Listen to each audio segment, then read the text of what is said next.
Bismillahirrahmanirrahim. Alhamdulillahirabbil alamin. Nahmaduhu wa nasta'inuhu wa nastaghfiruh. Wa na'udzu billahi min shururi anfusina wa min sayyiati a'malina.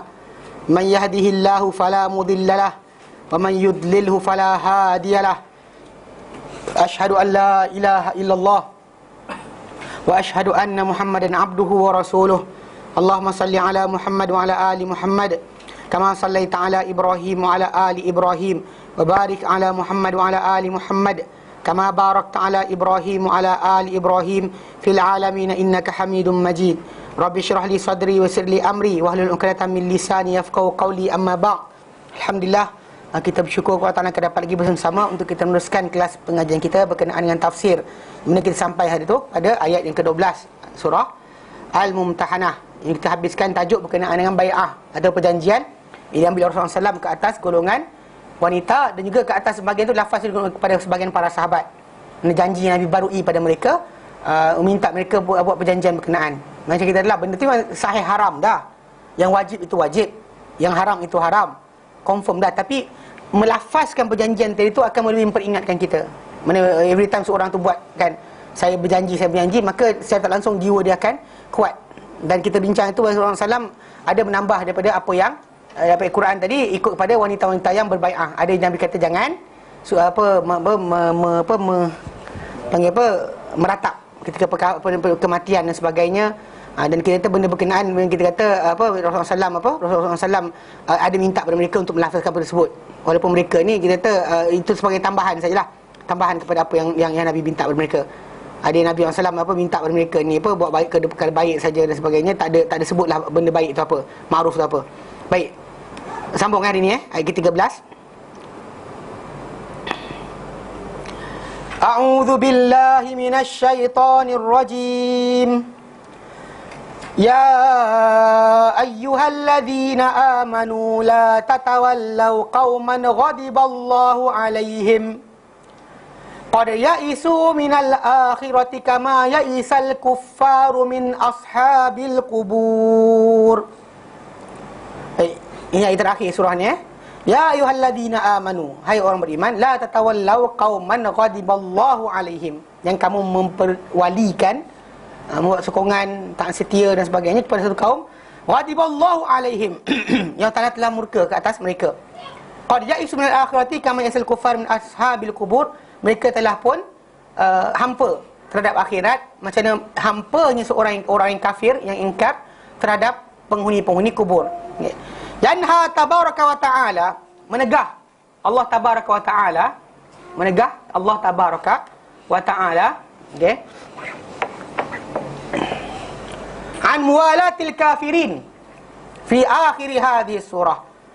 An muwalah, daripada memperwalikan al-kafirin, golongan kafir, fi akhir hadhihi surah, pada akhir surah ini, kama naha anha fi awwaliha, macam Nabi melarang daripada perkara ini pada awal surah ini. Okey. Faqala, Allah Ta'ala firman dalam awal surah ini, ya ayyuhalladzina amanu, hai orang-orang beriman, la tatawallaw qauman ghadiballahu alaihim. Kalau ayat itu kita baca, ya ayyuhalladzina la tattakhidhu aduwwi wa aduwwakum awliya. Di sini Allah Ta'ala sebut pula, ya ayyuhalladzina amanu la tatawallaw, wahai orang beriman yang kamu memperwalikan satu kaum yang ghadiballahu alaihim, Allah Ta'ala murkai ke atas mereka, yakni dimaksudkan al-yahud, golongan Yahudi, wan nasara, Nasrani, wasail kuffar, dan seluruh orang kafir. Ayat ini aplikasi pada semua keadaan sebenarnya. Di zaman kita sekarang ni boleh berlaku peperangan, fitnah dipanggil, bukan jihad, fitnah di tanah Arab, di Iraq, di Syria. Timbul tajuk ada negara-negara Islam yang memperwalikan orang kafir. Ayat ni kena pada semua. Tadi timbul tajuk bahawa kat situ ada kemudahan dan sebagainya. Maksud dia dalam kita meminta bantuan orang kafir untuk menyelamatkan kita daripada orang Islam sendiri. Kita tahu orang Islam tu jahat, tapi untuk pergi pada orang kafir tadi Allah tak izinkan. Bila kita katakan situ ada keselamatan untuk menyelamatkan, nanti musibah lebih teruk, still tak boleh. Kalau tu zaman para sahabat Nabi SAW dahulu, memang kita kata ada kan zaman di mana generasi para sahabat, ketika naiknya pemerintah yang zalim, macam Yazid bin Muawiyah, kan zalim, serius zalim. Yazid bin Muawiyah dengan panglima dia itu Hajjaj bin Yusuf Al-Thaqafi, kan memang kita kata zalim. Tetapi para sahabat Nabi SAW dan siapa yang duduk dengan ajaran mereka, tidak seorang pun pergi cari untuk dapatkan bantuan daripada negara kafir untuk tolong umat Islam. Pergi ke Rom ke Parsi ke yang raja kulit hitam tu apa? Najasyi. Ya. Ketika itu tu kata beza dia sekali ni. Ketika Rasulullah SAW suruh para sahabat Nabi SAW, dia apa yang awal Islam dengan akhir Islam beza. Pas surah yang kita bincangkan ni adalah surah Madaniyah. Surah Makkiyah kan ada zaman di mana kita kata Arab masih lagi halal, kemudian diharamkan. Dia benda ni kita kata kena faham. Macam tu kes apa berkenaan dengan jadikan apa menteri besar daripada golongan wanita. Contoh samalah. Orang tu buka cerita kononnya Balkis dulu perempuan memerintah kerajaan dan sebagainya. Itu sebelum daripada Islam. Selepas Islam, selepas datangnya wahyu, kita ada berbeza. Sebelum datang aturan Allah Ta'ala, benda yang haram tak haram, benda yang tak makruh benda tak sunat sebagainya. Okay, bernasab menaikkan benda tu zahir nyata kita mungkar. Adapun bila datang nas wahyu, maka di situ ada garis panduan. Macam kita ada macam Najasyi yang Rasulullah SAW suruh pergi kepada para sahabat ke situ, kerana ketika itu tidak ada lagi syiar jihad. Dan maka para sahabat Nabi SAW ketika itu, mana kita masih daripada peringkat awal Islam, masih lagi. Dan bahkan Rasulullah SAW sendiri ketika mana berhijrah, baginda menggunakan guide untuk perjalanan tu orang yang bukan Islam. Cuma ada beza kat sini. Menggunakan perkhidmatan orang tersebut dengan meletakkan harapan untuk orang untuk bantu kita lain. Dia ada beza. Pasal orang salah baca, dia kata ini pun salah tak? Dia kata ada beza masalah Rasulullah SAW ketika dengan para sahabat tu. Adakah baginda meletak harapan? Tidak letak harapan pada orang tersebut. Guna perkhidmatan dia. Ya, macam kita pergi datang sini naik motor. Motor tu dibuat oleh Jepun ataupun syarikat Jepun yang beri franchise di China. Hong Leong, Yamaha, Bonsiu, Honda, Suzuki apa? Ada semua nama Cina semua. Jadi ikutkan non-Muslim lah punya. Tapi kita menggunakan barang dia tak salah. Itu ada beza berkenaan pergantungan kita macam tu dengan masalah kita letakkan harapan kita. Contoh macam bila dalam peperangan dan sebagainya, kita kata orang tu lah akan menyelamatkan kita. Dan maka kat situ kita kata mengkhianati Muslim di atas untuk ni kan kepada letak kepada orang kafir. Tak boleh. Itu beza kita kepada para sahabat Nabi SAW. Generasi mereka dahulu berbeza dengan generasi kita. Mana kita tak suka dengan satu benda. Jadi untuk menjatuhkan sampai letakkan walak kepada orang bukan Islam, tak boleh. Kan, biar kita susah di antara kita, tapi bila kita susah sambil meletakkan pergantungan pada orang kafir, tak boleh. Sekat situ pasal orang yang kafir tadi, dia lagi kalau dia kata golongan Yahudi dan Nasrani yang telah nyatakan memang mereka tak redha dengan kita, dia tidak akan beri bantuan tadi dengan sengaja. Dia mesti ada benda dia nak. Dia tak pernah datang dengan kami tolong anda dengan sekian. Macam Amerika Syarikat pergi tolong hantar tentera Afghanistan ke Iraq. Dia nak minyak.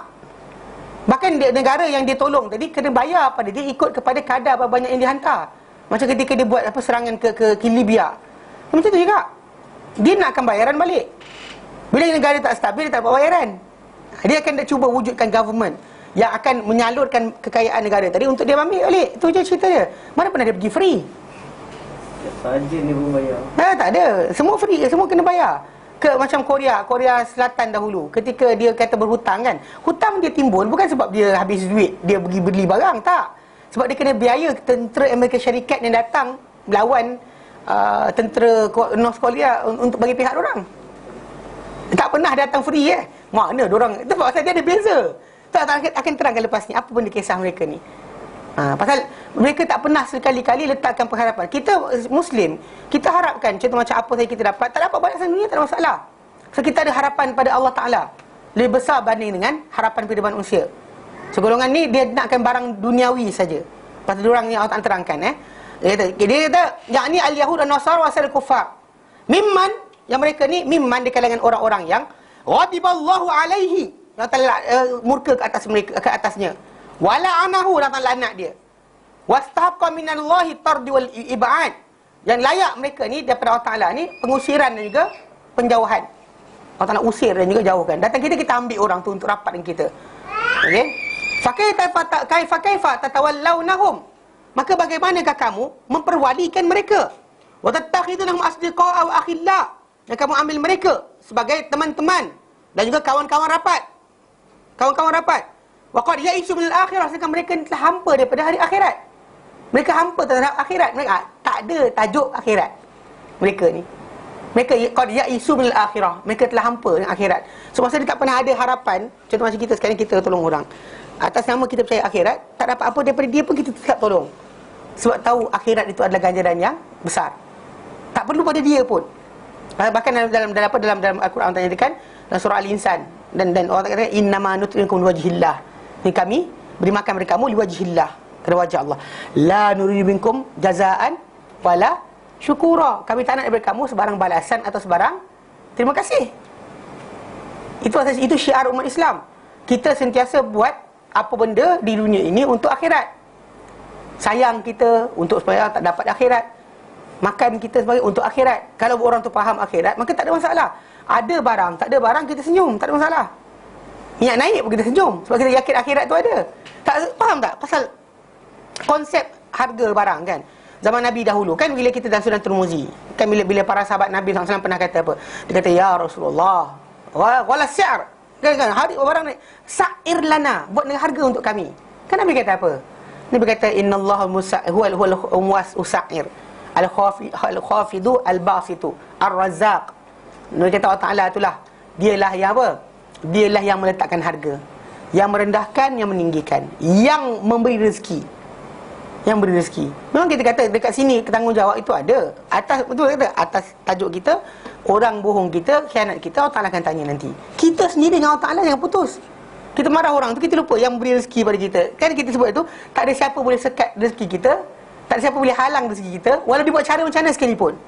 Sebab yang berikan rezeki kita adalah Allah. Kita sering sebut rezeki di tangan Allah Ta'ala, tapi bila kena barang naik, kita macam, apa hal naik? Relax lah kan. Pasal seorang, kita tak setuju boleh. Anda tak setuju, tak ada masalah. Tak setuju dengan perkara berkenaan. Kalau tanya, tak setuju? Tak setuju. Kenapa tak setuju? Ialah pasal diorang, apa kita kata, benda tu duit nak bagi letak mana? Soalan tu boleh tanya. Tapi dari sini masalah kita kata menyampah orang tu benci, nampak jumpa je ludah, fui, kan? Tak boleh.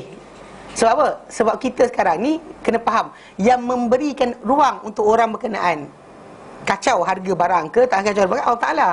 Pasal kita masih lagi tergantung dengan apa? Rezeki kita ni Allah Ta'ala yang lepaskan.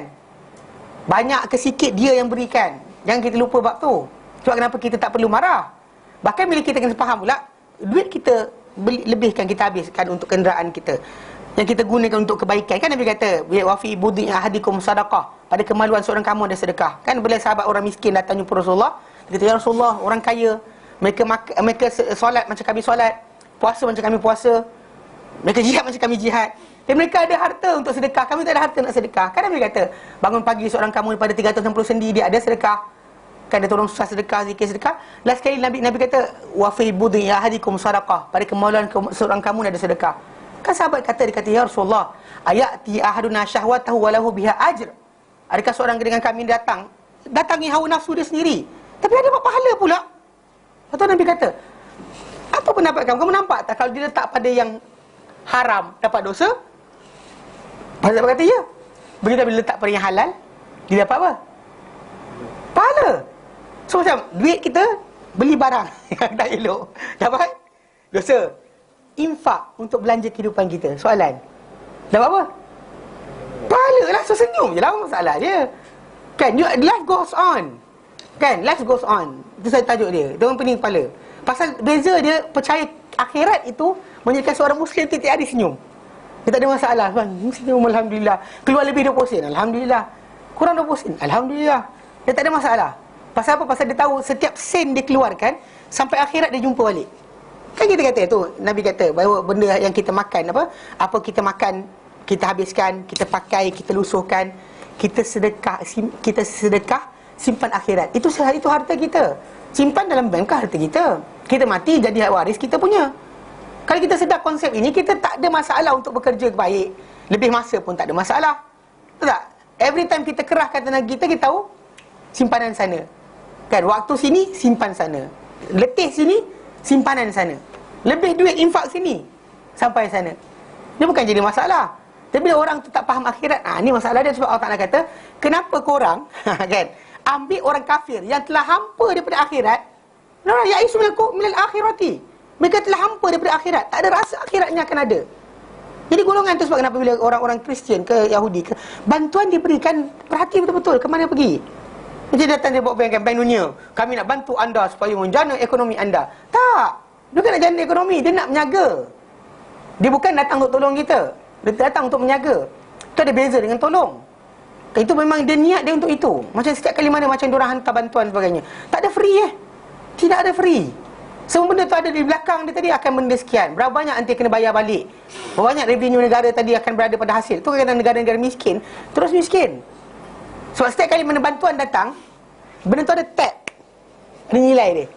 So setiap kali negara tu naik, siapa nak jadi pemimpin, siapa nak jadi sekian, semua dia pegang. Kenapa? Kalau kamu ke pulau tu kami bagi makan, itu dia pegang tu. Banyak orang tak tahu tempat ni. Tu kita kes macam negara-negara Arab, kita minta tolong dengan Amerika Syarikat. Bukan masalah minta tolong, Amerika Syarikat pegang gandum dia. Tulislah surat minta tolong dengan kami nanti kami datang tolong. Dia kan free pun. Bukan mereka datang macam dengan minyak sendiri. Tak, kena bayar. Sekali bom dia meletup tu, ingat free je. Ada negara dia akan tukang bayar untuk dia. Negara mana dia kata, okey saya letupkan 3 biji bom, okey. Dia minta bayaran. Mana ada free? Mana ada free? Semua sekali bayaran. Tu cara dia. Macam kita kata yang berlaku dekat Jepun kan. Lepas tu dia ni balik tau. Memang dia retaliate balik. Apa benda kerugian orang ada, semua kutip balik. Dia mana Korea ke apa, mana negara yang korang tolong, Panama, semua dia ambil balik duit. Tak ada benda. Tu golongan ini, golongan yang telah hampa daripada akhirat. Golongan yang kita kata tak guna minta tolong dengan mereka sebenarnya. Yang kita kata bila Nabi SAW dapat arahan Allah Ta'ala, tu wahyu. Bila Nabi kata dengan para sahabat, pergi pindah ke sana, dan dia ada raja yang adil, tidak zalimi daripada di hadapannya seorang pun. So Nabi SAW suruh pergi, ya pergi. Tapi ketika itu pengharapan diorang pergi dengan arahan Nabi, bukan sebab diorang nak pergi, Nabi suruh pergi. Jadi para sahabat hijrah ketika itu adalah atas arahan Nabi. Itu ada beza sikit dengan diorang saja fikirkan ijtihad. Kita rasa mana tempat terbaik. Siapa boleh letak barang kau ni? Ni kitab ke apa ni? Bukan kan? Speaker okey, speaker tak bijak. Kan kitab bijak pasal.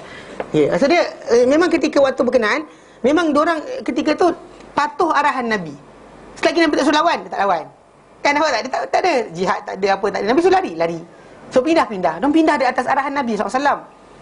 Dan ketika tu waktu tu bapa saudara dia Hamzah dah masuk Islam, Umar dah masuk Islam. Nak lawan boleh je. Kan Hamzah lempang macam tu je. Kan siapa-siapa ejek Rasulullah SAW dia lempang macam tu je. Dia depan orang ramai, senyap terus. Abu Jahal ke siapa, semua senyap. Tak cakap apa. Tapi Nabi guna ke tak? Tak. Dan dia bergerak tak tanpa arahan Nabi? Tak. Tak ada. Itu dia beza berkenaan ketika tu. Jadi kadang-kadang banyak orang dia baca tentang kisah Rasulullah SAW, dia lupa ada satu part wahyu. Satu part berkenaan dengan kita boleh ambil pengajaran. Satu part lagi wahyu, yang mana arahan Allah Ta'ala kepada Rasulullah SAW yang kita tak boleh tiru. Kita kata strategically, tak ada. Ini adalah arahan Tuhan.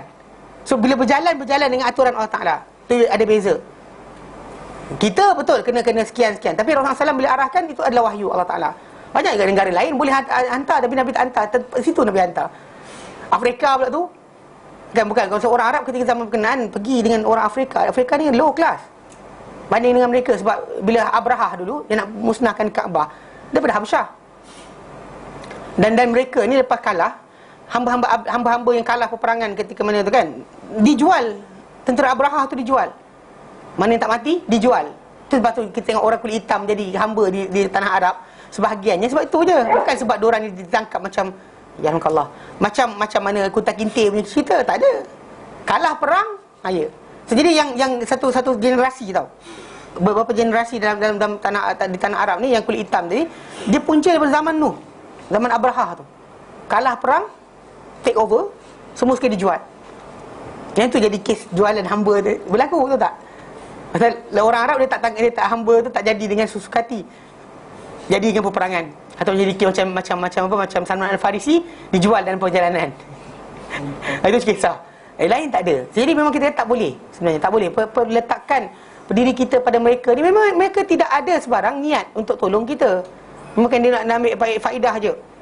Ai min thawabil akhirah, maksud dia daripada mereka telah hampa di akhirat. Ai min thawabil akhirah, daripada ganjaran hari akhirat. Wa na'imiha, dan nikmat-nikmat hari akhirat. Fi hukmillahi azza wa jalla, pada hukum Allah azza wa jalla. Mereka Allah Ta'ala hukum macam tu, tidak percaya dengan akhirat. Maka sebab itu mereka ni tak perlu diminta tolong, dia tak perlu diletakkan sandaran. Kerana kalau dia letak sandaran, dia makin merugikan, bukan menyelamatkan. Makin rugi. bukan makin baik. Hatta bila datang belajar English pun dia masukkan jarum dia. Dia mana lagi kan kami datang untuk apa? Dia panggil apa? Mission Peace Corps Peace Corps kan. Dia pergi tu missionaries. Sambil konon mengajar bahasa Inggeris di third world, negara dunia ketiga, sambil sebarkan ajaran dia. Sebarkan. Kalau yang tu, kalau evolutionist, ajar evolusi kepada anak-anak orang-orang negara dunia ketiga. Kamu dari buruk, kamu dari buruk. Itu cara dia. Dia takkan pergi dengan hanya kerana Allah Ta'ala, kata dia. Dia ada agenda dia, agenda mereka. Tak pernah mereka datang kosong. Kita Muslim boleh tolong kosong, balik macam tu je. Tapi dia orang tak boleh. Pasal beza dia kerana masalah apa? Percaya akhirat itu. Percaya akhirat. Dan bahkan benda ni kita perhatikan. Okay. Kalau tengok accident, ni saya perhatikan sendiri. Orang bukan Islam yang akan tolong berhenti, biasanya siapa?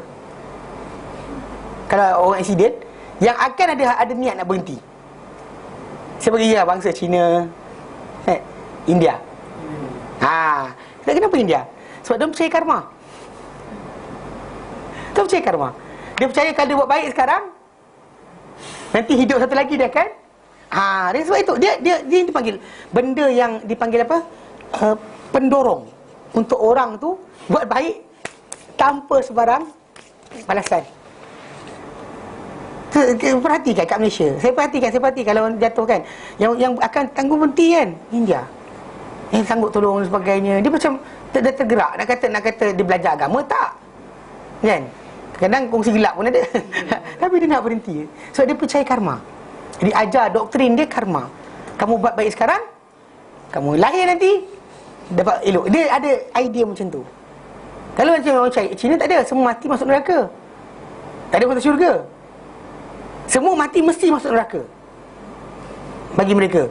Cuma kat neraka nanti nak lepas pintu neraka ke, neraka tu seronok ke tidak ke, raja neraka bagi masuk barang ke tidak, atau je lain lah. Sini rasuah tu, rasuah bagi duit tu. Dia tu pelik sikit. Jadi setiap mana bangsa yang ada percaya akhirat tu lain. Bab berkenaan kehormatan. Orang India dengan bangsa-bangsa bukan Islam, yang agak masih lagi aib kalau sekiranya ada berlaku masalah kecurangan dan keluarga. Bangsa apa? India. Cina tak ada. Kristian tak ada. Tak ada. Tu ada beza. Pasal tak? Dia percaya akhirat, dia punya ni sikit agak kuat. Dan bahkan non-Muslim yang terkuat pegang dengan fahaman mereka, India lah, Hindu lah. Saya percaya benda-benda berkenaan, ada sikit lah benda-benda CP-CP berkenaan tajuk akhirat, hidup baik dan sebagainya. Dia ada bab tu. Yang tak percaya ni tak kisah kan, nampak dia happy-happy je kan? Contoh macam yang biasa. Memanglah yang Hindu betul pun ada minum toddy juga. Tapi kalau yang biasa kan tu, yang English punya, yang masuk bar bawah ni, biasanya yang Christian, ada Christian name, James bla bla bla nama kan, ada lah. Yang tak ni tidak kan, kalau nama Tamil saja tak ada macam tu. Jadi beza kat sini kita kata kefahaman tentang percaya akhirat tu penting. Sebab kenapa sering berlaku, macam bila orang tanya kenapa akhirat itu diutamakan. Macam mana kita nak rasa akhirat tu, kita rasa Allah Ta'ala ni besar, agung, kita rasa diri kita ni hamba. Macam mana? Cara paling besar adalah akhirat. Kalau orang tu start percaya akhirat saja, maka dia akan beri kesan impak yang kuat pada kehidupan dia. Nak bersedekah, tak fikir banyak. Nak cakap, nak jaga mulut, tak fikir banyak. Dia tak fikir banyak. Sana. Sekarang tak ada masalah. Bahkan kalau kita letak kehidupan kan, kalau kau buat baik, kau serang orang tu kan, yang itu pun gagal. Kita gunakan idea tu untuk suruh orang buat baik, tak boleh. Pasal orang kata orang tu buat jahat, elok je, tak mati macam mana pun, tak sihat, kan? Tak ada rasa punya salah pun. Kan ada pula orang tu baik pula, kena kanser dan sebagainya. Betul tak? Dia jadi tak kena. Betul tak? Motivasi dia pakai, tak boleh. Dia pakai come circle around, benda tu gagal. Saya perhatikan tengok, ada orang tak jahat langsung, seriously baik, Allah Ta'ala bagi dia penyakit, tumbang. Ada orang tu jahat gila, sampai sekarang tak mati. Serius, tahu tak? Dia tu kita kata benda yang come circle around tu tak pakai. Dia tak pakai. Tapi kalau kata akhirat, yang itu kita kata benda paling kuat. Sebab Allah Ta'ala sering gandingkan Al-Quran, alladzina yu'minu billahi wal yaumil akhir. Kenapa? Sebab tu kita kata iman Allah, hari akhirat. Tak ada iman Allah pada malaikat, tak. Gandingan dia yu'minullah wal yaumil akhir. Hatta Nabi kita kata untuk jaga akhlak kita dan sebagainya, untuk muliakan tetamu, muliakan jiran, yang cakap kecuali benda yang baik. Kenapa kata man kana yu'minu billahi wal yaumil akhir, hari akhirat. Itu penting. Sebab kenapa bila dalam Quran ni Allah Ta'ala nyatakan qad ya'isu bil akhirati, mereka dah hampa dengan tentang akhirat ni, tak ada sebarang pengharapan tentang akhirat. Wa qauluhu, Nabi Allah Ta'ala kama yasal kuffar min ashabil kubur, mereka hampa macam mana hampanya orang-orang yang kafir dia terhadap penghuni-penghuni kubur. Fihi qaulan, pada dua pendapat. Ahaduhuma, salah satu di antara dua pendapat tadi, kama ya'isal kuffar ahya min qarabatihim alladzina fil qubur, macam mana hampanya orang-orang kafir yang hidup terhadap kaum kerabat mereka. Kaum kerabat mereka alladzina, yang fil qubur, dalam kubur. Mereka hampa untuk apa? An yajtami'u bihim ba'da dzalik, untuk mereka berhimpun bersama mereka bersama orang berkenaan sesudah itu. Ini poin yang menyebabkan seorang Muslim bila berlaku kematian, sedih itu ada, tapi dia faham bahawa dia akan jumpa balik. Kita perhentian tak habis lagi. Yang bukan sekarang, ada lagi. Macam orang naik bas lah, kita tahu cerita macam dia, macam bayangkan, kalau kita bayangkan, okey, nak balik kampung. Okey, hari ni dia balik dulu, besok dia balik. Kadang kita tertarik balik kampungnya, dia balik kampung kan. Kenapa nangis bila tak jumpa lagi? Tak, pasal apa? Sampai kampung nanti jumpa balik. Dia balik hari ni, yang ni balik besok, kita balik minggu depan. Semua balik, tapi balik asing-asing. Tapi semua sekali akan balik apa? Tempat yang sama. For mukmin, pada orang beriman, kematian itu adalah perpindahan negeri je. Sampai masa dia pergi, kita pun pergi. Itu yang Rasulullah SAW ajar kita bila sampai ke kubur, kita kata Assalamualaikum, kata kamu, kesejahteraan ke atas kamu, ahla dar kaum mukminin, penghuni negeri orang beriman. Antum sabiqun, kamu telah berlalu. Wa inna, maksudnya kami, insya-Allah, jika dikali Allah Taala, lahikun, menyusul. Tak lama lagi kami akan menyusul pula. Mana bukannya putus habis. Pasal orang-orang kafir tadi dia anggap tak ada dah harapan untuk berjumpa dah dengan orang tersebut, pasal mereka tak percaya tentang akhirat. Kita mukmin, Muslim, kita percaya akhirat itu ada. Dengan sebab itu, kita tak pernah putus asa berkenaan dengan apa? Harapan. Tu orang sudah mati pun kita doakan lagi keampunan. Dia bukanlah minta hajat pula. Itu dah jahil melampau kan. Mana maksud dia minta kepada Allah keselamatan. Dia minta supaya ditemukan di syurga nanti. Ya, benda tu ada. Jadi kita sebab kenapa seorang mukmin, para sahabat Nabi SAW banyak yang mati, tapi tak ada yang hidup nanti diajarkan untuk supaya meratapi di tiap hari. Dia pegang, dia diam, sedih, dia mana ada. Dia ajarkan kita nanti jumpa balik. Nah, kalau kita buat analogi macam itulah, semua orang balik kampung kan cuti, tapi cuti dia masing-masing tak sama. Kita nak balik raya nanti, satu hari raya. Tapi kira abang kita balik 1 hari bulan, adik kita balik 5 hari bulan. Dia balik kan, semua balik asing-asing.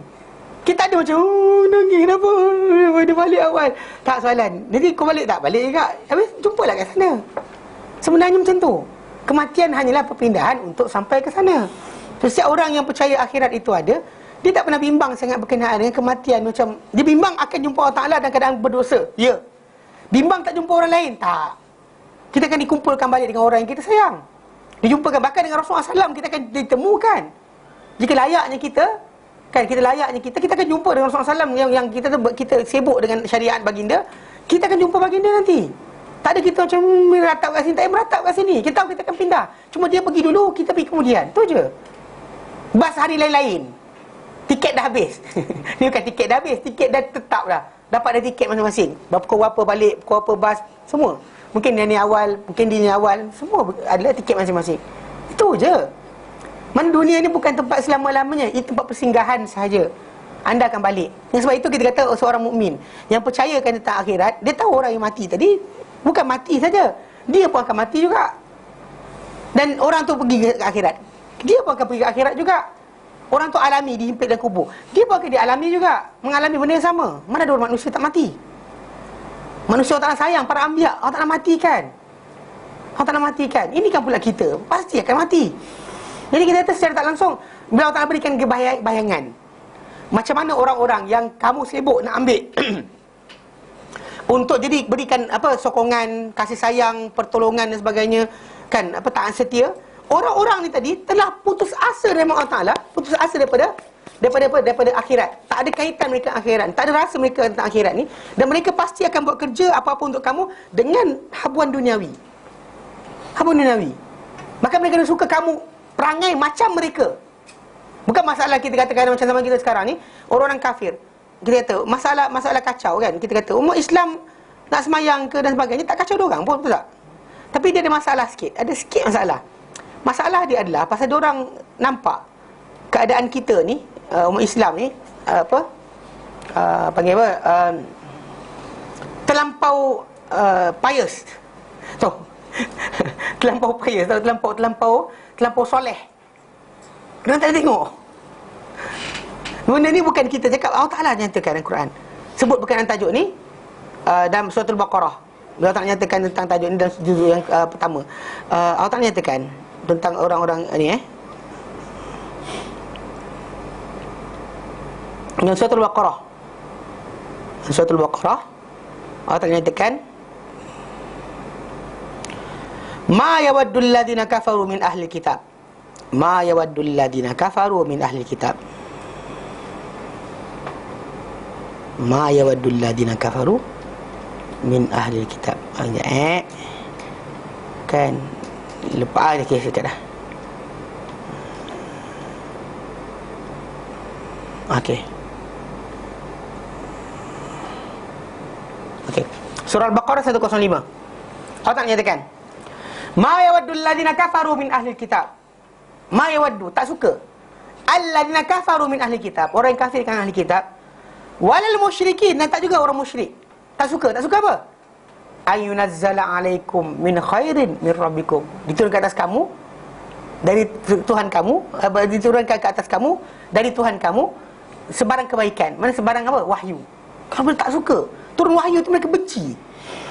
Sedangkan Allah Ta'ala terangkan, wallahu yakhtassu bi rahmatihi man yasha.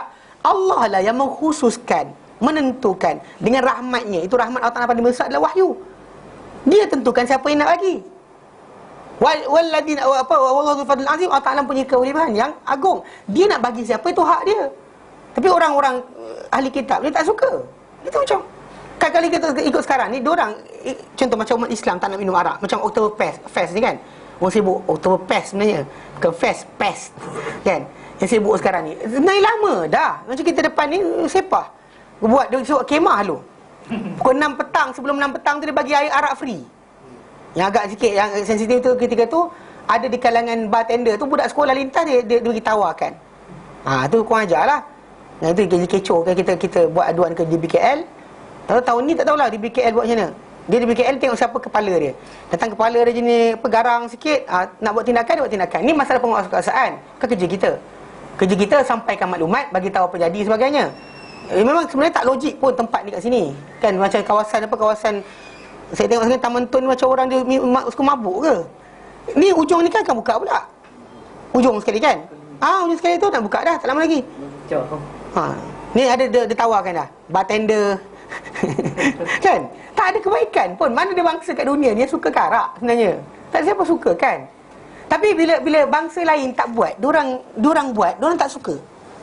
Kan biar semua sama-sama buat. Mana jangan korang soleh, kami tak soleh, tak boleh. Pasal kalau korang soleh, kami tak soleh, faham tak? Macam sekarang ni kan, kita kata berkenaan dengan penzinaan, kan anjurkan cantik. Umat Islam kan anjurkan cantik, soalan. Kan bahkan kadang-kadang buat beasiswa, untuk cantik dia ada beasiswa pula. Bogilkan anak cucu diorang? Gila ke? Tapi bila kita kata perempuan wanita Islam tak nak pakai, tak nak tanggal kan, apalah korang menghalang kebebasan wanita. Dia nak benda tu je. Soalan kenapa? Orang tak nak buka aurat, kenapa nak paksa orang buka aurat? Orang nak hidup sebagai seorang yang yang panggil sopan, kenapa nak suruh jadi tak sopan? Faham tak? Jadi diorang ada perangai. Allah Ta'ala ceritakan di Quran perangai mereka ni. Diorang tak suka. Orang kata tak suka. Kalau tak boleh dapat wahyu tu, tak dapat wahyu tu, seronok sangat diorang. Dan Allah Ta'ala nyatakan depan sikit je. Okey? Allah kata, wadda katsirun min ahli kitab. Suka ramai di kalangan ahli kitab, law yaruddukum min ba'di imanikum kuffara. Kalau mereka boleh nak kembalikan kamu setelah iman kamu jadi kafir. Kalau boleh. Kalau boleh. Ini bukan kita cakap, Allah Ta'ala kata. Mana kita itu kenapa setiap kali sebab bila kita kata macam pemimpin negara dan sebagainya, ayat tu sebab kenapa Nabi letakkan siapa nak jadi ketua Al-Baqarah kena hafal. Kenapa Nabi pilihkan Amir kan? Hafal surah apa? Kenapa surah Baqarah Nabi suruh dia? Dia orang hafal surah Baqarah, engkau lah ketua mereka. Sebab antaranya benda macam ni. Tak bila dapat pemimpin yang tak hafal surah Baqarah, ni je cerita dia. Simple, ayat simple. Dia jumpa ayat ni, dia baca, dia akan faham apa. Ini aturan Allah Ta'ala. So setiap kali mana dia buat urusan dengan orang bukan Islam, yang kira-kira dengan ahli kitab ni, dia hazar. Dia ada sifat jaga-jaga. Bukan tak buat kerja langsung, tak. Buat kerja. Diorang nak menjaga, silakan. Tapi dia jaga-jaga, tapis. Kan asyik bagi masuk, bebaskan pakai macam mana. Last kali dia orang bugil, kita marah. Ni apa pasal bugil tu ramai. Dah awak bagi peluang pada mereka sama suruh. Cuba letakkan apa garis panduan pakaian. Kena cahaya matahari banyak di negara tropika ni tak elok. Semua orang tahu macam tu. Kan kena matahari panas kan doktor kata nanti akan berlaku jeragat lah, kulit kusam lah, kemudian apa lagi? Kan hilang apa benda dan sebagainya, kena sinaran UV bertambahan kan. From the start untuk jaga kesihatan, cakap dengan orang yang pakai macam tu. From the start. Nak bogey telanjang dan ambil tidur silakan. Dan ambil mandi orang tak nampak silakan. Tapi pantai tak boleh. Cakap macam tu terus terang. Kenapa tak ada peraturan tadi? Takut sangat nak cakap apa? Tu Islamik. Tak, ini kita kata aturan tadi. Pasal mereka masuk tadi bawa agenda. So last kali tengok. Last kali bila kat Pulau Pinang dah start bogel dah. Dekat tengah Ipoh pakai baju tak senonoh dah start dah. Lepas tu kita nak baru nak sibuk. Tegah. Bos nak tangkap. Buat apa?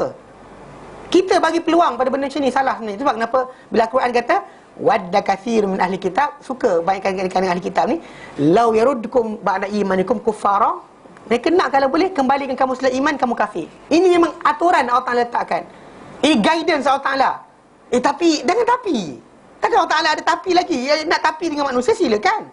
Tapi dengan Allah Ta'ala lagi. Ya Allah, betul kau cakap ni betul. Tapi yelah, engkau memang ya Allah memang maha mengetahui, maha bijaksana, maha luas pengetahuan. Tapi ya Allah, engkau maha mengetahui. Tapi ayat kau bagi ni, seriously, I playing around with God. Sebab kita ahli agama atau pemimpin ni kena faham bab ni.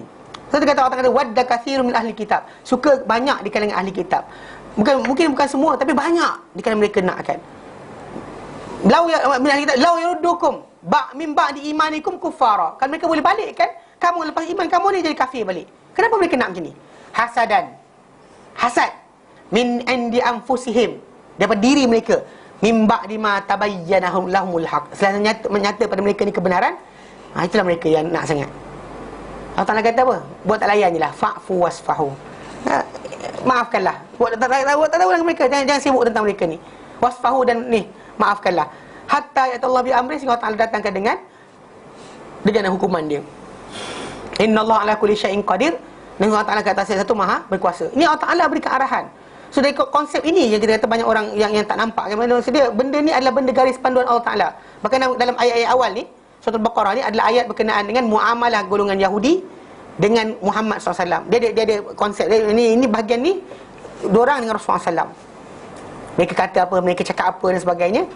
Depan sikit, wa qalu la yadkhulul jannata illa man kana hudan aw nasara. Mereka berkata takkan masuk syurga kecuali siapa yang Yahudi atau Nasrani. Nampak? Allah Ta'ala kata tilka amaniyuhum, itu angan-angan mereka je hai Muhammad. Qul hatu burhanakum, cakap dengan mereka, meh datang bukti kamu. Bawa bukti, meh Taurat dengan Injil nak baca tengok. Tu tak ada ayat. Seriously, tak ada ayat tu.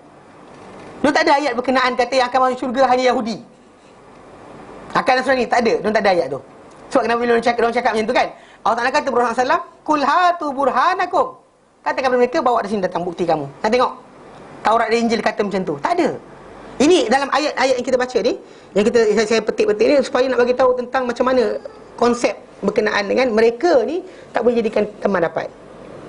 Itu Nabi kata dalam hadis yang sahih dari Sahih Muslim, dia kata la tusahib illa mu'min, yang kamu berteman rapat kecuali dengan orang beriman saja. Yang nak tahu rahsia kamu kan, sedih kamu, duka kamu dan sebagainya, jangan buat kecuali dengan orang beriman saja. Wala yakul ta'amaka illa taqi, jangan makan makanan kamu kecuali orang bertakwa. Sebab ulama bahas kat sini lah, maksud dia bukanlah maksud dia orang kafir tak dimakan langsung. Tapi kalau nak bagi makan sangat pada orang, bagi orang bertakwa. Sebab orang bertakwa tadi dia buat amal baik dan sebagainya, kita dapat saham sekali. Kalau kita bagi mana orang bertakwa, tak bertakwa makan, kan? Tak ada faedah kita kata. Dia sihat tapi dia tak membuahkan hasil. Macam tanam apa, bagi baja pada pokok yang tak berbuah langsung.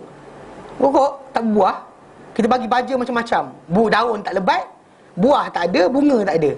Tambah baja, tak guna. Tapi kalau buah yang apa, pokok yang apa, pokok yang berbuah, berbunga, kita bagi baja, dia tambah banyak bunga. Dan kita untung. Macam tu hasil yang kita tahu. Tapi dalam hadis berkenaan, dia berkata yang awal tu, la tusahib illa mu'min. Yang kamu bersahabat rapat kecuali orang beriman saja. Kat situ kita kata guideline dia, dari panduan dia. Nak teman, nak adukan kesedihan hati, kan, pilu duka kita. Saya zaman sekarang ni saya tengok banyak apa cuba nak apa hidupkan tajuk apa. Kan kat barat dia ada apa? Ada apa? Yang untuk tempat mengadu tu? Counselling tahulah.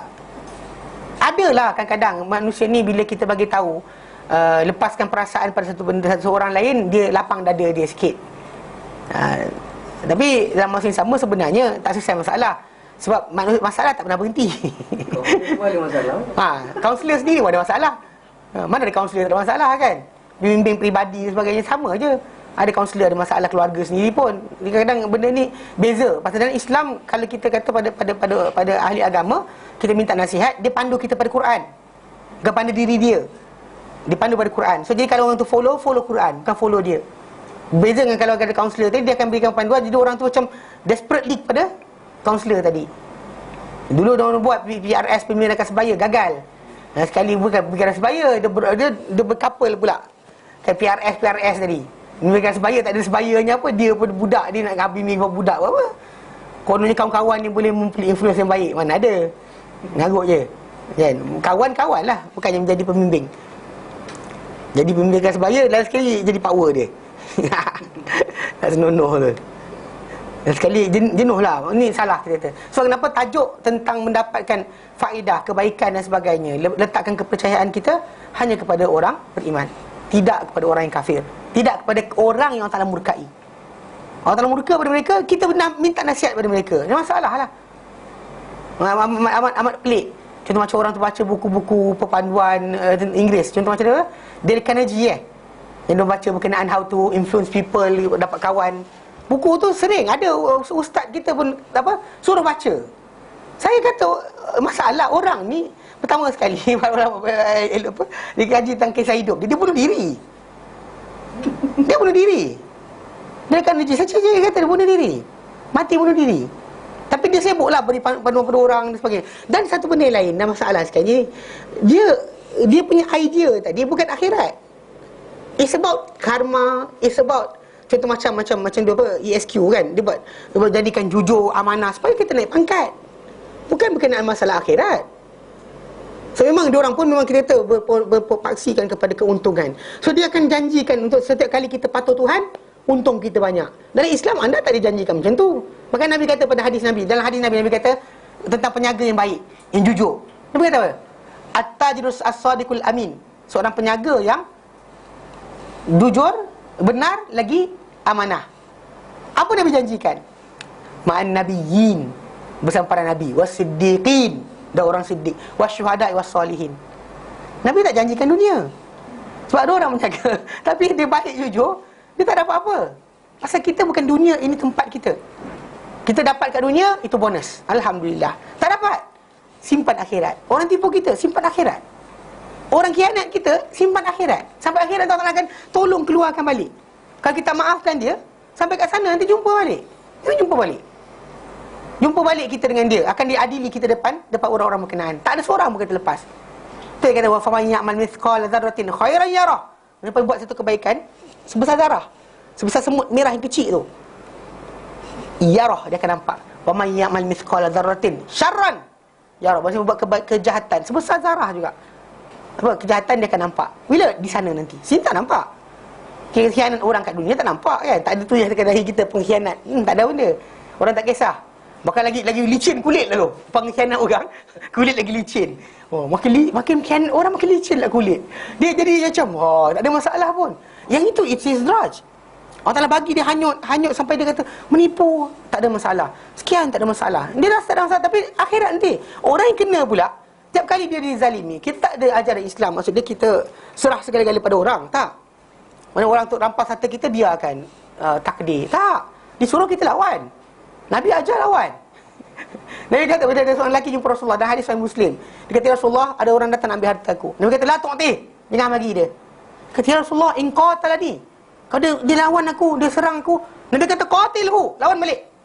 Dia kata, "Ya Rasulullah, in qatalani." Dia kata, "Ya Rasulullah, kalau dia bunuh aku, fa anta syahid." Nabi kata, "Engkau syahid." Dia kata, "Ya Rasulullah, in qataltu." Kalau aku bunuh dia, Nabi kata, "Fa huwa finnar." Dia dalam neraka. Ini Nabi ajar. Mana orang datang harta kita, tak disuruh kita macam tak apalah, redha. Tak. Islam tak ajar macam tu. Lawan. Ada pun dah hilang, keluar-keluar, hilang dah.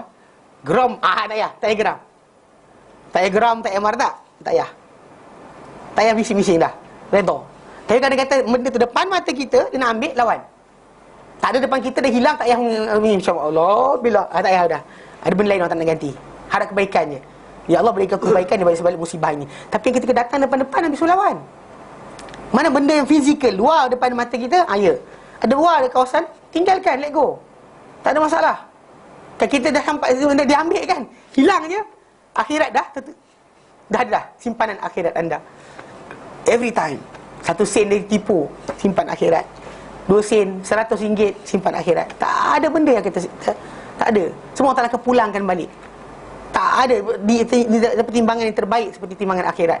Semua akan diperolehi semula. Seseorang mukmin yang percaya akhirat, dia happy. Dia senang. Bahkan tu sebab Allah Taala berikan ini gambaran bahawa orang yang tak percaya akhirat, di kalangan orang kafir, kau minta kepada mereka ni bantuan dan sokongan, mereka tak boleh rasa macam tu. Silakan mereka sokong, mereka tolong, mereka ada agenda. Tolong sekian kan, tolong apa macam di mereka syarikat lah, lobby untuk apa, untuk syarikat-syarikat yang melobi untuk senator dan sebagainya kan. Dia tahu lepas daripada dia menang, orang tu kena sokong. Kita macam senjata di mereka syarikat, sampai sekarang tak settle masalah senjata. Sebab apa? Sebab tu. Sebab pelobi utama yang berikan duit kepada apa dia punya ni adalah syarikat senjata. Macam tu juga dengan apa, makanan ringan yang masuk sekolah di mereka syarikat. Dia tak boleh buat apa. Sebab apa? Sebab barang-barang tu tadi adalah pelobi utama bagi presiden dia menang, Kongres menang. Jadi last sekali, nampak tak? Tak pernah dia buat benda berkenaan kerana Allah Ta'ala. Tak pernah dia untuk akhirat. Mesti dia ada gain, personal gain. Dan Islam kita kata benda berkenaan tak boleh. Bahkan dianggap sebagai, kalau kita buat pinjaman, itu riba. Pinjam saya sambil tolak kereta saya. Saya pinjam kau duit saya, tapi dengan syarat tolak kereta saya. Itu riba. Ini tambahan tu riba. Haram. Tak boleh ada personal. Kalau anda kata pinjam, tolong. Tak boleh samakan. Letak syarat dalam pinjaman tadi, atas syarat dan pembelian. Saya jual awak barang sekian, dengan syarat awak buat benda sekian. Tak boleh. Jual beli dan syarat tak boleh. Jual beli. Syarat. Jangan campurkan sekaligus. Sebab Islam dia tak benarkan macam tu. Okey? Dia kata, kenapa? Li'annahum la ya'taqiduna ba'san. Kerana orang-orang mereka la ya'taqiduna ba'san wala nusyura. Kerana mereka tidak apa? Percaya kebangkitan dan juga apa? Perhimpunan. Kan? Kehidupan semula tu mereka tak percaya. So jadi memang dia putus asa. Mati, hidup, habis cerita. Diorang tak ada sebarang ikatan. Kita ada ikatan sebab kita akan jumpa balik. So kita kata bila orang-orang apa Rusia, kan kita cerita dahulu, pernah berdebat berkenaan dengan bapak-bapak mereka yang dah tua ni. Tak buat apa. Ketika makan. Input ada, output tak ada. Tahu? Pasal orang dalam komunis ni fahaman dia kena semua orang tu bekerja untuk negara. Mana kerja untuk rakyat.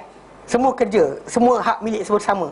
Tak ada siapa ada personal apa, hak peribadi. Tapi Cina habis dah. Dulu iyalah cakap. Sekarang habis. Kan lepas masuk je kilang-kilang besar, habis. Dapat Hong Kong pada mereka, habis. Cuma sekarang ni Hong Kong dia buat punya perasaan banyak pun sebenarnya dia orang tak dapat banyak besar. Sebab dulu betul China bergantung pada Hong Kong untuk port masuk keluar. Pasal diorang semua tuju kepada Hong Kong dulu baru untuk keluar barang. Dulu tempat pindahan. Sekarang ni tak, orang pergi Guangzhou terus, Shanghai. So kalau Hong Kong tak ada pun tak beri kesan apa pada China. So China tu buat diorang tak layan. Katakan dululah dia buat dia. Sekarang tak layan. Jadi Hong Kong kita kata, kalau dia kata Hong Kong dia tak diberikan keupayaan yang sama pun tak ada masalah. Pasal diorang dah masuk ke tanah besar. Perniagaan di China dah pindah ke tanah besar. So tak ada masalah. Hong Kong ada ke tak ada, tak kisah. Tu tengok, merasakan tak benda ni macam prolong kan? Dia tak ada buat kisah, tak ada benda. So apa? Tak ada benda. Jadi lenyeknya tolak yang tolak je. Tak ada benda. Tu cerita yang lah macam kita kata je Cina kan tak. Bila diorang dapat semua kekayaan bawa pada negara mereka. Diorang memang kita kata benda tu personal gain lah. Dia tak ada benda lain dah. Duit. Tapi zaman dahulu bila fahaman Rusia, fahaman komunis tu meraja, diorang agak fahaman yang pelik sikit lah. Macam tu sebab kata dalam sejarah dunia, fahaman bukan agama yang pernah menyebabkan kematian ratusan juta, 100 juta, 120 juta. Satu ni kata 60 juta Cina, 40 juta Rusia. Ada kata 40 juta Rusia, 60 juta Cina, 60 juta Rusia. Mati 60 juta rakyat. Rakyat kita 27 sekarang. Bayangkan, diorang pernah mati dahulu di China 60 juta zaman Mao Zedong. Pasal percaturan dia yang salah berkenaan masalah penanaman dan sebagainya. Dia buat poster kata pegang jagung dia besar daripada sampai ke bawah tu ada poster kecil. Amerika Syarikat dan Britain semua macam merasa geram tengok tanaman Cina besar. Kemudian dia buat ironwork lah, pemprosesan besi. Dia suruh semua buat. Dia pakai calculation akal. So ini adalah sekali makanan tak cukup. Sampai kan masyarakat Cina ketika tu berlaku cannibalism, makan orang makan orang. Jiran tu kita tangkap, potong makan sikit hari ni, makan sikit besok. Jadi kes pasal tu. Tapi tak pernah diadili kan. Macam tu juga macam Rusia. Macam tu juga zaman Stalin tu 40 juta mati. Hanya kerana sibuk habiskan duit negara untuk sibuk development untuk penanaman padi di Siberia, gandum di Siberia. Dia habiskan resource negara dekat sana sampai akhirnya rakyat dia kebuluran mati 40 juta. Tapi pasal dorang terlampau fikirkan macam tu, pasal gain yang duniawi. Pada perbincangan dia buat tahun 50-an dahulu di Rusia, orang tua-tua ni patut kita buat apa? Bunuh ke biarkan hidup? Sebab diorang tak ada input, tak ada output. Ketika dia sihat, dia kerja, dia ada input, dia ada output. Makan, kerja, ada barang hasil. Mana daripada pemakanan dia, katakanlah nasi lemak 20 sen, boleh hasilkan barang harga 50 sen. No, kan? Untung tu. Tapi selepas dia tua, dia tak laratkan mata dia rabun, kan? Makan nasi lemak 20 sen, tak ada keluar. Tak ada pengeluaran. Di sini masalah dia. Diorang bincang. Kenapa diorang sanggup bincang untuk bapak mereka, mak mereka, atuk mereka, onyang mereka, yang kita kata dahulu membesarkan mereka sanggup bincangkan, patut tak kita bunuh? Patut tak bunuh? Perbincangan hangat ni. Dan dewan diorang kenapa? Kerana dewan negara pasal apa? Pasal tak ada keuntungan kepada negara. Bagi makan je untuk tua ni dia kata. Apa jadi? Itu sebab kita kata tak ada tajuk akhirat. Cuba kita kata contoh macam negara umat Islam kan. Negara kalau kita macam Singapura, orang tua-tua tak siapa jaga. Anak-anak tinggal rumah orang tua je. Kat sana kalau tuan buka ke rumah orang tua, laku. Memang cukup laku. Kita dalam agama Islam menjaga orang tua tadi adalah pahala. Pasal tak boleh jadi. Macam di US dia jadikan benda tu satu perniagaan besar. Anak-anak tu siap-siap dah kalkulit. Abah mula nyanyuk je hantar rumah orang tua. Serius. Macam tu sekali kita kata. Tapi beza dengan umat Islam. Kalau mak apak dia dah buang, atau nenek dia kena buang, kita nak dapatkan bantuan dari orang macam mana? Boleh orang kata kami nak bantu kamu kerana kami ni sukakan demokrasi. Seriously? Percaya tak?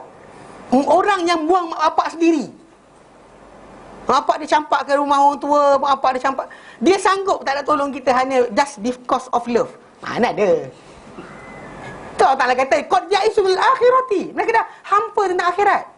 Macam mana hampanya orang-orang yang hidup dengan mereka tentang orang yang telah mati. Kamu nak harapkan mereka bantuan, kenapa? Ni Allah Ta'ala berikan. Kenapa tak fikir ke? Macam kita kata abah mereka campak rumah orang tua, kita ni mereka ambil untuk tolong. Boleh percaya? Kat sini kita kata Allah Ta'ala suruh fikir balik. Kalau mereka tak percaya akhirat, kamu nak dapat apa dari mereka sebenarnya? What kita nak gain? Apa kita gain daripada mereka? Tak ada benda. Kita perasan kita ada gain, tak gain sebenarnya. Kita sebenarnya di angan-angankan dengan bukan. Faqad qata'a raja'uhum minhum fi ma ya'taqidunahu. Kerana maka sungguhnya telah terputus pengharapan mereka, itu orang yang hidup tadi di kalangan kafir ni, terhadap mereka itu orang-orang yang telah dalam kubur tadi. Fi ma ya'taqidunahu, pada mengikut apa yang mereka i'tiqadkan. Mereka percaya bahawa tiada kebangkitan semula. Sebab itu mereka tak kisah langsung dengan kematian tadi. Buat upacara betul, besar-besaran. Tapi bukannya berkaitan dengan tajuk penyambungan. Bukan habis-habis macam tu je. Qala Ibn Abbas, berkata Ibn Abbas radhiyallahu anhu, firman Ta'ala, ya ayyuhalladzina amanu, wahai orang beriman, la tatawalla qauman ghadiballahu alaihim. Wahai orang beriman, yang kamu memperwalikan orang-orang yang kaum yang Allah Ta'ala murka ke atas mereka. Ila akhir surah, sehingga akhir surah ini. Yakni, maksud dia, man mata minal ladzina kafaru, sesungguhnya kerana orang-orang yang mati di kalangan orang kafir pula. Ni ada yang kata yang hidup, tak, dia kata tak, orang mati tu. Orang yang mati di kalangan orang kafir ni, faqad ya'isal ahya minal ladzina kafaru. Okey, maka sesungguhnya telah hampa orang yang hidup di kalangan orang kafir yang tadi, an yarji'u ilaihim, untuk mereka kembali semula kepada orang yang hidup tadi. Memang kita putus asa macam itulah. Berbeza kita, saya sebut tadi, orang yang beriman, dia tahu tak jumpa kat sini, tapi kita apa? Jumpa kat sana.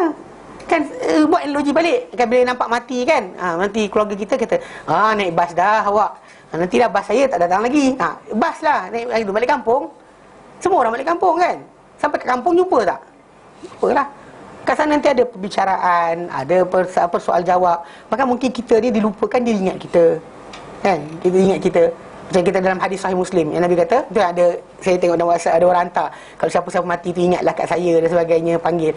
Pasal lepas masuknya orang syurga dan syurga, neraka, Nabi kata ketika itu tidak ada siapa yang lebih kuat berharap, minta, merayu kepada Allah Ta'ala banding orang-orang masuk syurga di kalangan orang beriman. Mereka akan berkata apa? Ya Allah, kami dahulu ada kawan-kawan kami yang dahulu baca Quran bersama kami, solat bersama kami. Solat bersama kami. Dia tak adalah kata main game bersama kami, tak ada. Dia kata buat itu. Solat bersama kami, puasa bersama kami.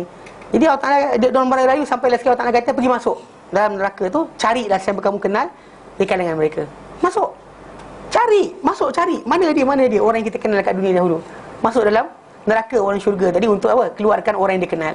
Itu dia kata, punya part tak habis lagi. Sampai satu syafaat. Itu last sekali, itu syafaat yang terakhir. Sebelum syafaat Allah Ta'ala, itu syafaat yang terakhir. Mana syafaat mula-mula malaikat, para anbiya dan juga orang yang beriman. Bahasa hadis tersebut, Allah Ta'ala kata telah beri syafaat para anbiya, para nabi, telah beri syafaat para malaikat, telah beri syafaat para anbiya, telah beri syafaat orang-orang beriman, tidak tinggal kecuali Arhamar Rahimin.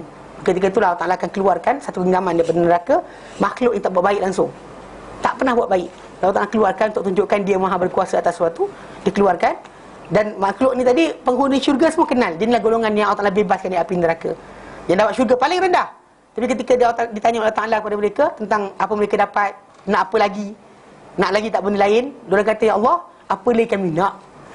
Engkau dah berkeluar kami daripada neraka engkau, masuk kami syurga engkau beri pada kami benda kau tak beri sekalian alam. Pada dia syurga paling rendah. Tapi dia kata apa? Engkau tak beri kepada sesiapa pun sekalian alam. Dari seluruh makhluk engkau, kami dapat benda paling best. Dia rasa macam tu. Maka Allah Ta'ala kata, aku nak beri kamu satu benda yang lebih baik dari itu. Aku beri kamu redha aku takkan murka pada kamu selama-lamanya selepas ini. Itu benda paling besar. Tapi ialah syurga last sekali. Tapi orang-orang beriman tadi ada relate. Orang kita kenal, baca Quran bersama. Sebab kenapa kalau boleh banyakkan buat ibadat bersama, main sama. Ni semua orang boleh buat. Bergembira bersama kan, bergembira bersama, karaoke bersama, boleh. Baca Quran bersama, mana ada? Faham tak? Baca Quran bersama, mutalaah Quran bersama, solat sunat bersama. Itu benda-benda yang kita kata akhirat nanti akan menjadi sebab untuk kita boleh tarik balik orang yang kita kenal, atau orang yang tu tarik kita lepas kita masuk neraka untuk keluarkan kita, tahu tak? Tu sebab banyak buat ibadat bersama dengan orang lain. Ini buat ibadat tak nak, suka dia tak apa. Kan, masalah sikit. Kan, kadang-kadang saya tengok ada orang perempuan, dia apa, dengan kawan dia boleh cerita bab macam-macam, nasihat apa, anything else except agama. Kecuali agama, anything else boleh masuk, tak ada hal. Nak bincang berkenaan dengan mesin jahit ke, berkenaan dengan kuih sedap mana ke, kek mana sedap ke, makanan, tak ada hal.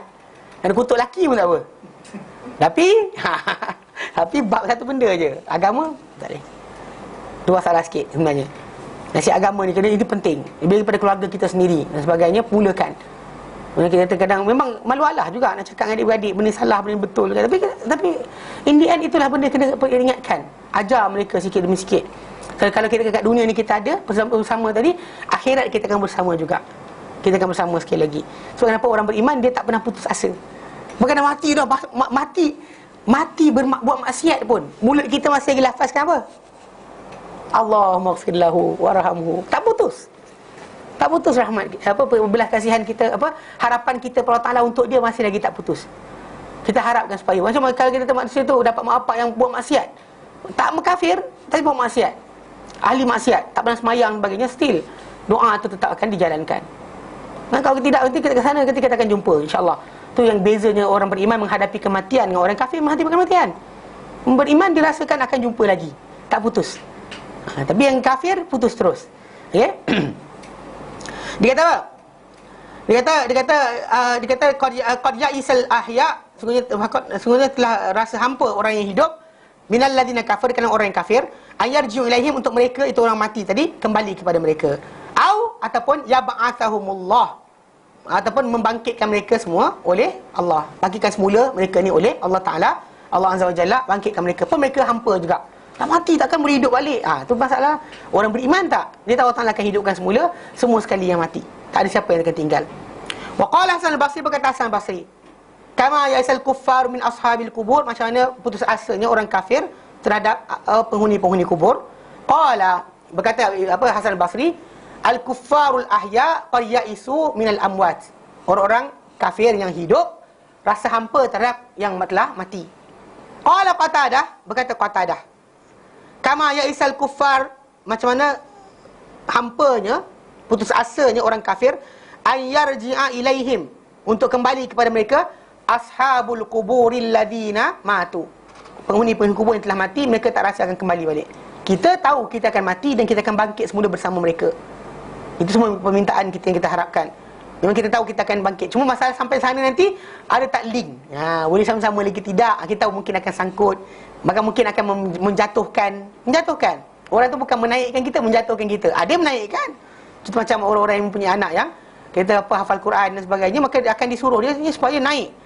Dia akan disuruh pada orang yang menghafal Al-Quran di hari akhirat nanti supaya iqra, bacalah, warattil, dan dengan baca dan juga baca dengan tartil. Macam kau dulu baca di dunia, dia pun boleh baca. Dan dibawa bersama dengan dia, ibu bapa dia, keluarga dia. Dia naik kan, dia baca Bismillahirrahmanirrahim, Alhamdulillahirabbil alamin. Naik sampailah Al-Fatihah, sampailah An-Nas. Tiba-tiba sampai terakhir, dia telah pun bersama dengan para nabi, para siddiqin, dengan syuhada dan salihin, syurga yang tertinggi, dengan ayat Quran yang terakhir dia hafal. Itu ada kata naik bersama. Maka ada orang yang mati syahid boleh bawa 70 orang di kalangan ahli keluarga dia. 70 orang ahli keluarga dia boleh bawa masuk syurga. 70 orang. Ramai tu 70 orang. Tu dia kata, kalau dia kata ada keluarga kita yang mati syahid, Allahu Akbar, kan? Kotlah kalau dia ingat kita. Kalau tak ingat tak lepas jugalah. Tapi maksud dia itu penting. Nanti kita macam surah As-Saff yang kita akan masuk nanti, insya-Allah akan bincang berkenaan tajuk jihad. Itu kita akan bincangkan nanti, insya-Allah. Baik. Wa kadza qala ad-Dhahhak, demikian dikatakan oleh ad-Dhahhak, wa rawahunna Ibnu Jarir, dan itulah pendapat tersebut semua sekali telah diriwayatkan oleh Ibnu Jarir berkenaan dengan maksud diputus asanya orang-orang hidup di kalangan kafir ni terhadap orang yang telah mati. Dia tak ada harapan langsung. Lepas tu kita kata macam bila minta tolong dengan orang macam ni, kamu tak boleh harapkan kebaikan sebenarnya. Bahaya. Sebab kenapa bila Nabi kata la tusahib illa mu'min, yang bersahabat rapat kecuali yang beriman, sebab dengan orang kafir itu dia ada something kat situ. Itu masalah dia kata. Kalau dia kata orang tu kita kenal dari kecil ke, Allah Alam mungkinlah. Tapi kalau bukan orang kenal kita kecil, takkan ada. Setiap kali dia tawarkan pertolongan, kami bertawarkan dana untuk membantu negara anda. Tak ada pun. Dia nak makan negara tu ada, kan? Bukannya kebaikan. Hantar guru, dia ada missionaries Kristian untuk mengajarkan agama, atau merosakkan nama Islam. Itu ya. Rasa kita ikutkan kita tak ada masalah. Diorang kekal macam tu, biarkan lakum dinukum waliyadin. Diorang tak boleh. Nampak kita ada agama tu, diorang benci. Nampak. Yang dunia sekarang ni kita kata orang Islam dah sibuk tentang masalah kesopanan. Sekarang artis pun ramai dah pakai tudung. Dia lepas ni dia akan trend. Tak pakai tudung tu tak best. Ya, Alhamdulillah. Seriously Alhamdulillah. Dan semoga kita kata benda tadi tutup aurat tadi menjadi satu keutamaan dalam masyarakat kita, dan mudah orang nak tutup aurat bandingkan dedah aurat. Sekarang ni dah start kan, pelakon lah, penyanyi lah sebagainya. Tapi yang jadi ustazah dah lah. Jadi ustazah boleh pergi belajar dulu. Pergi belajar kan. Semua jadi pakai tudung jadi ustazah, yang pelakon penyanyi pakai kopiah jadi ustaz, masalah lah. Cerita pengalaman okey, baik, tak ada masalah.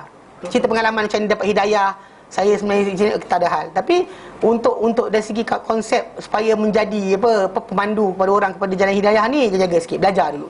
Belajar. Saya nak betulkan hati manusia ni tak cukup masa sebenarnya. Kan nak bedah dada manusia, untuk bedah jantung orang berpenyakit, anda perlukan paling kurang 10 tahun. Paling kurang anda kena 10 tahun. 7 tahun asas perubatan, 3 tahun pakar. Paling kurang. Kalau tak 12 tahun. Ini betul lah nak jadi pakar bedah. Bedah bukan bedah semua. Satu benda di badan tu. Jantung, jantung. 12 tahun paling kurang. 20 tahun baru dia nama. 20 tahun baru ada nama. 15 tahun baru ada nama. Baru jadi Datuk ke Tan Sri ke, lepas selamatkan Perdana Menteri ke, dapatlah pangkat. Kalau tak ada banyak Perdana Menteri, tak dapat pangkat lah.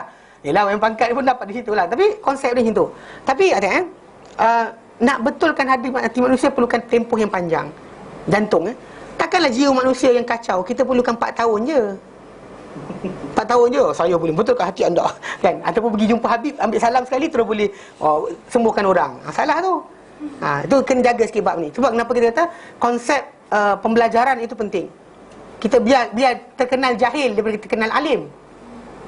Terkenal sebagai seorang yang jahil, tak tahu agama, tak apa, orang tak tanya kita. Terkenal sebagai alim, orang tanya fatwa, keluar fatwa salah. Biar orang tak tahu kita berilmu daripada orang tahu kita berilmu. Ini kan keluar kan, ini al-alim allamah. Ilmu tak ada benda pun, ngaji 4 tahun tak boleh, tak cukup. Faqihuz zaman gila nama dia. Faham? Wa qaulus tsani, pendapat pertama itu. Wa qaulus tsani, pendapat kedua, kama ya'isal kuffar min ashabil kubur. Kama ya'isal kuffar, macam mana hampanya orang kafir, alladzina hum fil kubur min kulli khair, yang mereka dalam kubur ni daripada segala kebaikan. Tak dapat kebaikan langsung, tak ada kebaikan sampai pada mereka. Kan mereka ni dah terputuslah segala amal mereka, tak diterima. Tak ada pula daripada kehidupan dunia tadi untuk sampai pada mereka daripada benda baik. Tak ada doa kebaikan, doa keampunan, takkan sampai. Diorang dah putus dah. Amalan mereka buat seperti kat dunia ni, buat kapal terbang ke, buat apa benda sekalipun, putus dah, tak ada nilai. Haba mansura ni, habis. Dalam masa yang sama, orang-orang kafir ni kat luar ni pula, ada saudara mara dia pun tak boleh nak mendoakan dia. Hatta kalau masuk Islam sekalipun, tak boleh doakan dia. Hampa, sehabis-habis hampa. Macam mana telah hampanya orang yang kafir, orang-orang kufar terhadap orang ahli kubur tadi, masuk terhadap ahli kubur tadi tak boleh nak sampai kepada kebaikan apa-apa sekalipun. Qala Ibn Mas'ud, berkata Ibn Mas'ud radhiyallahu anhu, kama yasal kuffar bin ashabil kubur, macam mana hampanya orang kafir kerana ahli penghuni kubur.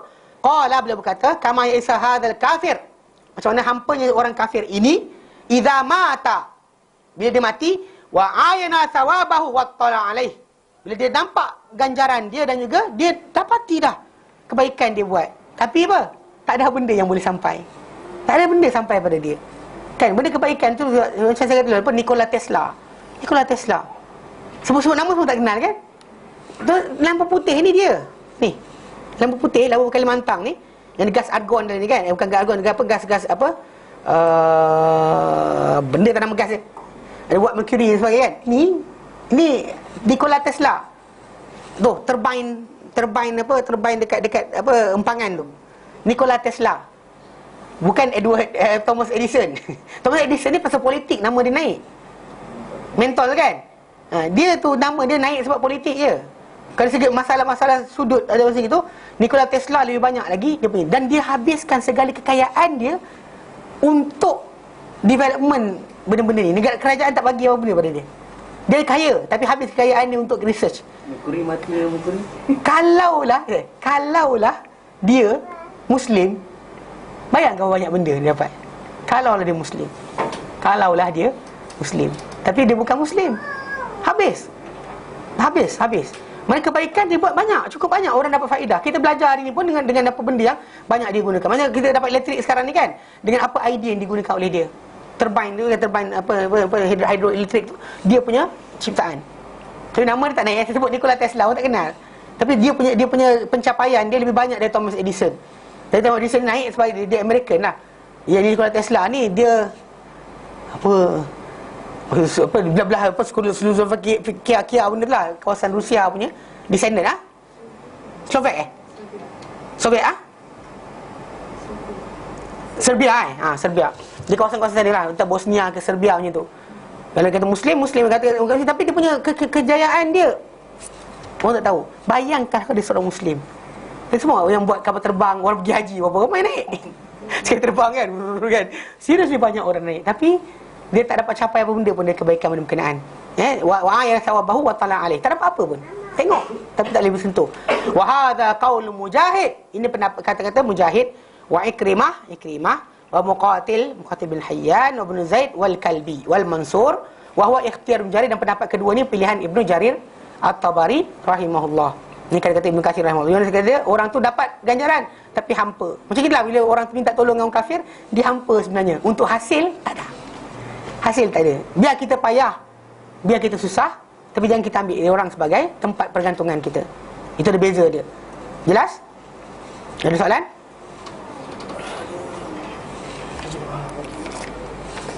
Dari Abu Hurairah anhu menceritakan Rasulullah SAW bersabda, orang yang sengsara adalah orang yang sengsara dalam perut ibunya, dan orang yang bahagia adalah orang bahagia dalam perut ibunya. Penjelasan hadis ni adalah berkenaan dengan masalah qadar. Asy-syaqi, orang syaqi ni orang yang malang ni adalah malang dari ibunya. Maksudnya apa ditentukan dalam kehidupan tu malang.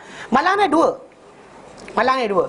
Satu malang dalam keadaan maksud macam inilah kebahagiaan macam tu juga dua. Ada kebahagiaan dunia ke akhirat. Kalau kita masalah kebahagiaan maksudnya orang hidup senang. Ada orang kafir tapi hidup senang. Pasal tak? Ada orang baik, Muslim, mukmin tapi hidup dia payah. Ada tak? Itu mungkin masuk kehidupan, tapi ada yang perlukan dimasukkan itu adalah masalah qadar Allah Ta'ala berkenaan syurga neraka. Tapi hadis ini kita kena baca hadis lain.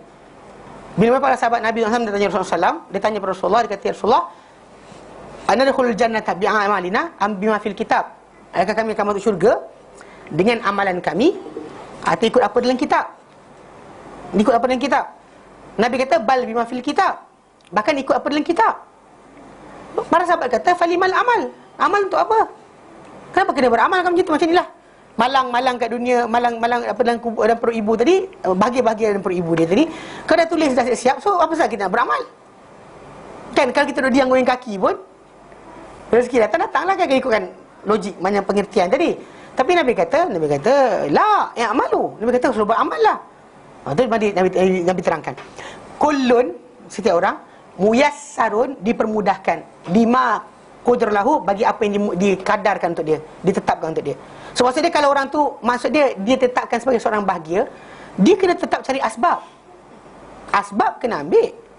Mungkin ada orang tu muka dia ikut tanda dia kaya, ikut petanda yang ada semua dia kaya, tapi dia tak ambil asbab. Antara asbab dia apa? Contohnya keluar rumah. Macam hadis Nabi kan, Nabi kata kalau kamu bertawakal, perkataan dengan sebelum bertawakal, Allah tak beri rezeki pada kamu macam beri rezeki pada burung. Kamu keluar, burung tu keluar pagi dalam keadaan apa? Kosong tengguluk. Balik petang, tengguluk penuh.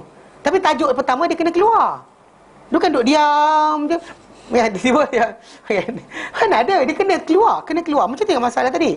Pasal qadar ni ada kita cerita tu, qadar ni ada banyak qadar. Ada qadar yang tak berubah, ada qadar yang berubah. Dan qadar kita yang kita ada dua yang tak berubah adalah yang tertulis di mahfuz, dan apa yang tertetap pada Allah Taala untuk kita pada hari ke-40 kejadian kita. Yang Allah Taala tuliskan ketika hari pertama persenyawaan.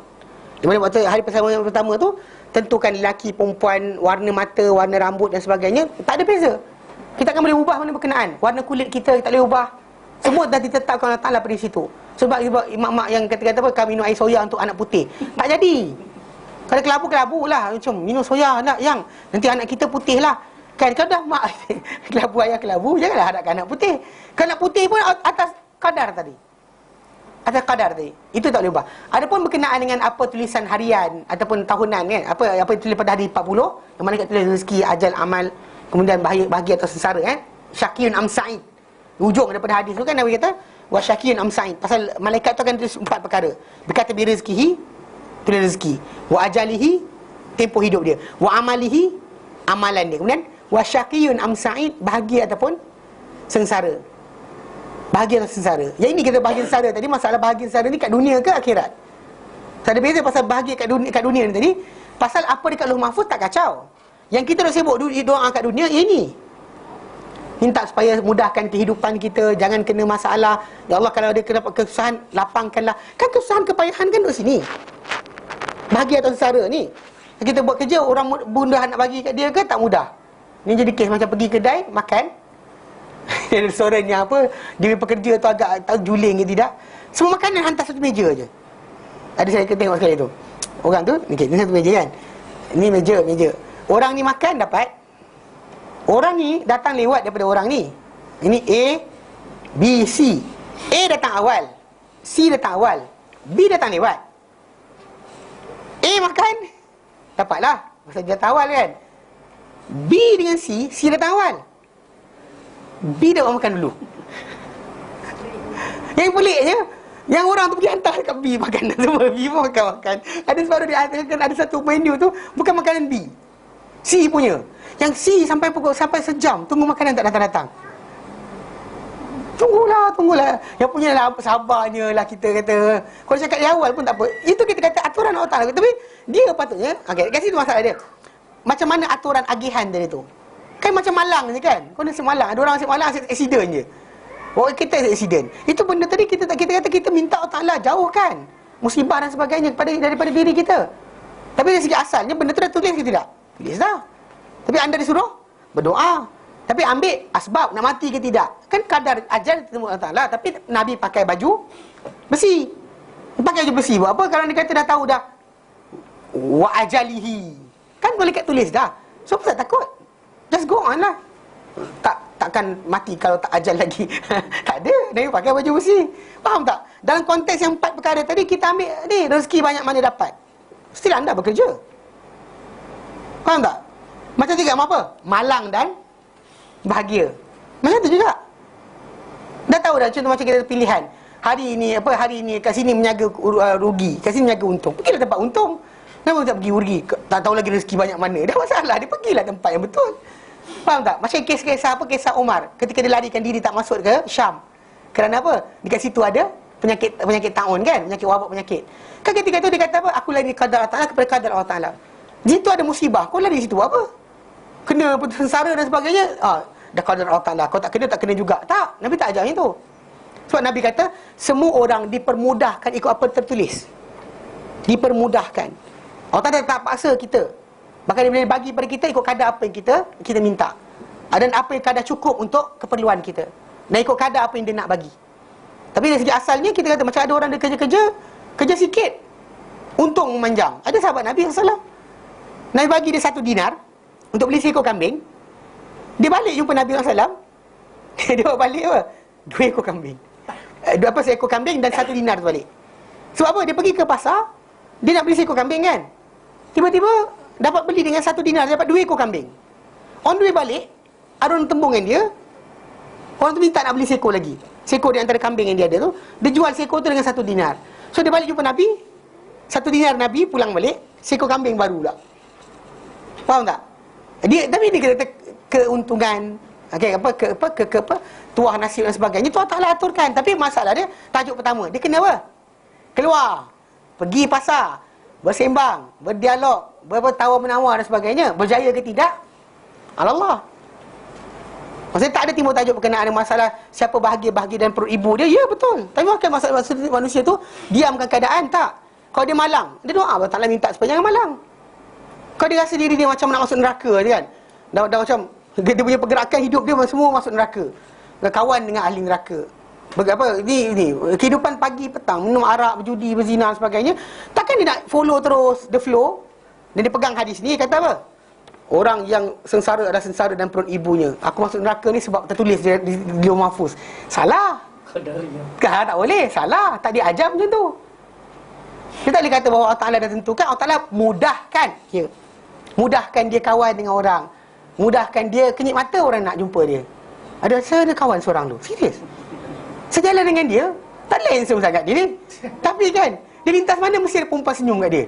Aku tak faham betul. Nak kata handsome tak juga, gigi dia berlapis. Saya serius. Asal kawan saya dulu, budak ni. Jadi mudah sangat dia nak buat maksiat. Bayangkan bila senyum dia, orang senyum balik. Masa dia apa? Dah mudah, serius. Kalau dia kata kenyit mata, dia orang kenyit mata balik. Faham tak? Ada orang tu kan, ada rupa, tapi tak ada siapa nak pun, ada juga.